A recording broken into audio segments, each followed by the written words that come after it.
அனைவருக்கும் அன்பான வணக்கம். ஒரு சிலர் இப்ப கடைசி நிமிஷத்துல நீங்க என்ன பண்ணீங்கன்னு கேட்டீங்கன்னா, ஊதுபத்தி வகுப்புக்கும், சாம்பிராணி வகுப்புக்கும் நானு கட்டணம் செலுத்துறேன் அப்படின்னு சொல்லிட்டு இருக்கீங்க. அதே மாரி தான் ஒரு சிலர் கேட்காமயும் கட்டணம் செலுத்திர்றீங்க. எங்களுக்கு என்ன ஒரு பிரச்சனைன்னு கேட்டீங்கன்னா, அதிகமான அன்பர்கள இணைச்சுக்கிட்டா, என்னால வகுப்புல ஒவ்வொருத்தருக்கும் அளவுக்கு அதிகமான கவனம், தனிப்பட்ட கவனம் செலுத்த முடியாதுங்கிறது ஒரு காரணம். அடுத்தது பார்த்தீங்கன்னா, ஒவ்வொருத்தருக்கும் இந்த மாரி நான் ஊதுபத்தி தயார் பண்ணியிருக்கேன்.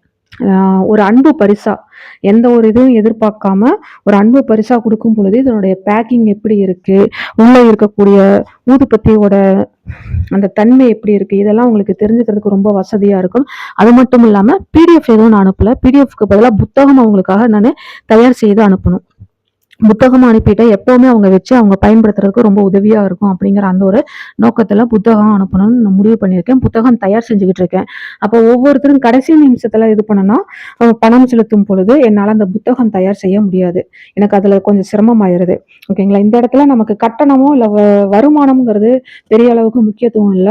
ஒரு தெளிவான ஒரு பயிற்சிய ஒரு நல்ல ஒரு முறையில நம்ம குடுக்கணுங்கிற அந்த ஒரு நோக்கத்துக்காக மட்டும் இந்த பயிற்சி நான் குடுக்கறனால இனி யாரும் தயவு செய்து கட்டணம் செலுத்த வேண்டாம்.